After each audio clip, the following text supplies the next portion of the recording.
चराग भारी है, मेरे सीने की आग भारी है, मेरे सीने की आग भारी है। मोदी जी आपकी हुकूमत पर एक शाहीन बाग भारी है, एक शाहीन बाग भारी है, एक शाहीन। मुझे 1 करोड़ का नोटिस मिला पिछले 1 हफ्ते पहले, तो लोगों ने मुझसे कहा इमरान साहब बेसरो सामान लड़ रहे हो, ये लड़ाई जो तुम लोग लड़ रहे हो ये बेसरो सामान है, कैसे जीतोगे, कौन सी अदालत तुम्हारे हक में फैसला देगी। मैं बड़े यकीन और बड़े उम्मीद के साथ ये मिसरे पढ़ रहा हूं कि मुंसिफों से कहां भला होगा, मुंसिफों से कहां भला होगा, असल मुंसिफ से मामला होगा, असल मुंसिफ से मामला होगा। हमने रब की रजा पे छोड़ा है, हमने रब की रजा पे छोड़ा है, उस अदालत में फैसला होगा, उस अदालत में फैसला होगा, असल मुंसिफ से मामला होगा। सलाम करता हूं हैदराबाद को, शब्बीर अली साहब की मौजूदगी, रेवंत रेड्डी साहब की मौजूदगी और सदारत, इतनी बड़ी शख्सियत और इतने इंटेलेक्चुअल इंसान हैं वो कि हम दिल्ली में बैठकर भी उनके किस्से सुनते हैं, उनकी बातें करते हैं हम, उनकी मौजूदगी को सलाम। पूरा हैदराबाद मेरी आंखों के सामने है। मैं बिल्कुल इतनी तवक्को करके नहीं आया था कि मुझे इतनी बड़ी तादाद में आप नजर आएंगे, आप मिलेंगे, लेकिन मैंने बिलाल से एक बात कही थी कि बिलाल तुम आंधियों में चिराग जलाने की हिम्मत जुटा रहे हो, अगर 10 आदमी भी कुली कुतुब शाह स्टेडियम में मौजूद होगा तो मैं आऊंगा और उन 10 लोगों को बेदार करने की कोशिश करूंगा। आज तो हजारों की तादाद में आप इकट्ठा हैं। कभी डॉक्टर उदय प्रताप ने कहा कि न तेरा है न मेरा है, ये हिंदुस्तान सबका है, नहीं समझी गई ये बात तो नुकसान सबका है, जो इसमें मिल गई नदियां वो दिखलाई नहीं देती, महासागर बनाने में मगर एहसान सबका है। लेकिन इन दिनों दिल्ली की गद्दी पर बैठे हुए 2 लोग ऐसे निकल आए हैं जो ये कह रहे हैं कि नहीं, हम नहीं मानते किसी का एहसान, हम नहीं मानते किसी की कुर्बानी, लाओ कागज का टुकड़ा दिखाओ, कागज का टुकड़ा तय करेगा कि तुम हिंदुस्तानी हो या नहीं हो। दरअसल ऐसे लोगों को हम अपनी जबान में एहसान फरामोश कहा करते हैं। ऐसे 2 एहसान फरामोश निकल आए हैं जो लगातार हमारे पुरखों की कुर्बानियों को भी नजरअंदाज कर रहे हैं और हिंदुस्तान के उन तमाम अमन पसंद लोगों के जज्बात से भी खेल रहे हैं जो ये कहते हैं कि नहीं, ये हिंदुस्तान सबका है। अब वो तय करेंगे कि नहीं, ये हिंदुस्तान उसका है जो उन्हें कागज दिखाएगा। मैं तो उनसे कह रहा हूं कि नरेंद्र मोदी साहब, अमित शाह साहब, अगर कागज देख करके ही आप हमें सिटीजनशिप देंगे, आप हमें मानेंगे कि हम हिंदुस्तानी हैं या नहीं हैं, तो कल दिल्ली में जिस हैदराबाद हाउस में बैठ करके आप ट्रंप के साथ समझौतों पे दस्तखत करेंगे, निकलवा लीजिए उसके कागज, आपको पता चल जाएगा कि हम हिंदुस्तानी हैं या नहीं हैं। निकलवा लीजिए उस हैदराबाद हाउस के कागज। और अगर आपको कागज देख करके ही हमारा आधार कार्ड तय करना है, हमारी सिटीजनशिप तय करना है, तो आज आप जहां खड़े थे ताजमहल के सामने आगरा में, जहां खड़े होकर के डोनाल्ड ट्रंप और उनकी मिसेज फोटो खिंचवा रही थी, उसके भी कागजात निकलवा लीजिए, आपको पता चल जाएगा कि हम हिंदुस्तानी हैं या नहीं हैं। अगर इन इमारतों और इन इमारतों के वारिसों से आपको तकलीफ है तो आज ट्रंप साहब को फिर ताजमहल नहीं दिखाना था, उन्हें ले जाकर के जो आपने शौचालय बनवाए थे वही दिखाया होता तो बेहतर रहता।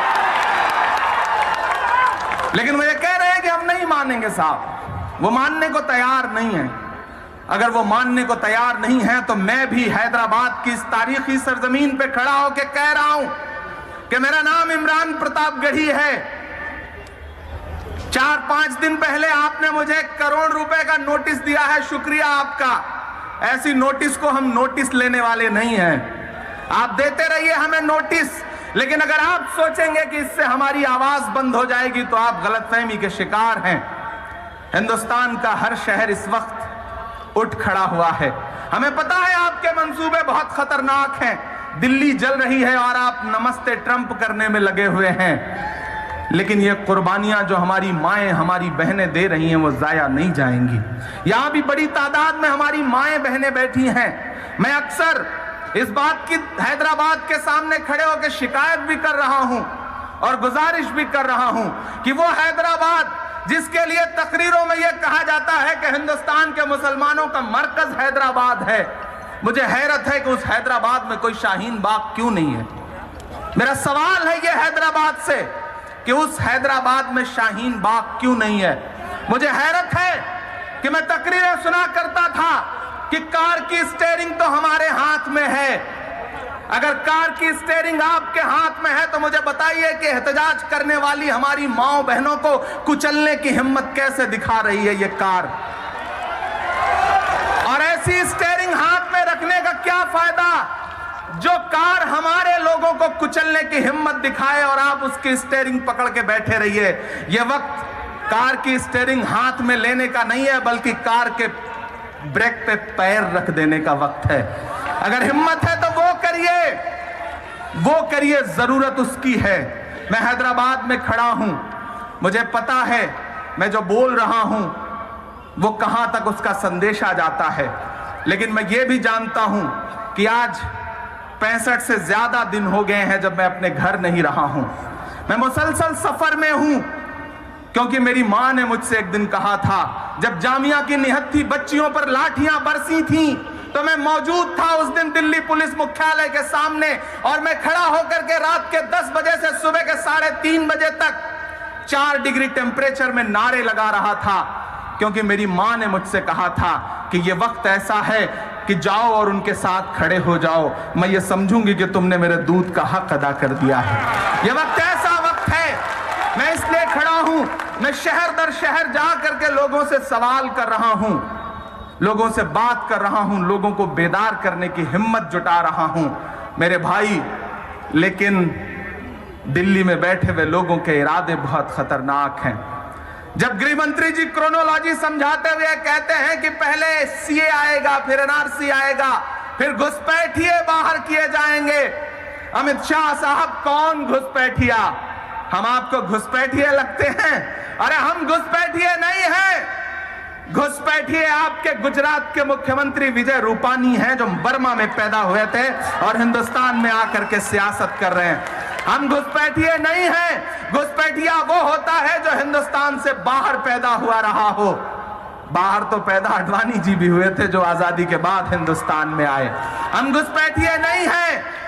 लेकिन मोदी साहब दिल्ली के रामलीला में खड़े होकर के कहते हैं कि नहीं, कोई एनआरसी पे बात ही नहीं हुई है, मुल्क में कोई डिटेंशन सेंटर ही नहीं है।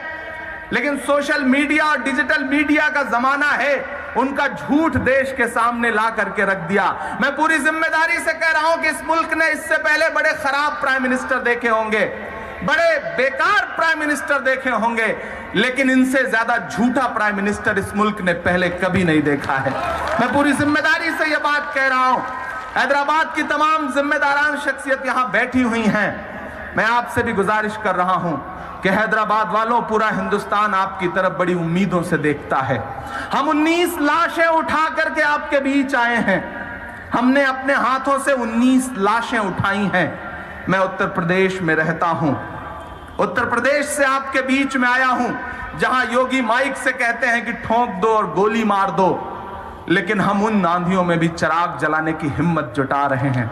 हमारे लिए नोटिसें तैयार हैं, हमारे लिए पुलिस की गोलियां तैयार हैं, हमारे लिए पुलिस की लाठियां तैयार हैं, लेकिन मेरा अपना मानना है कि लहरों से लड़ा करता हूं दरिया में उतरकर। साहिल पे खड़े होकर मैं साजिश नहीं करता, वो जिससे पसीने की महक आती नहीं है, वो खून मेरे जिस्म में गर्दिश नहीं करता।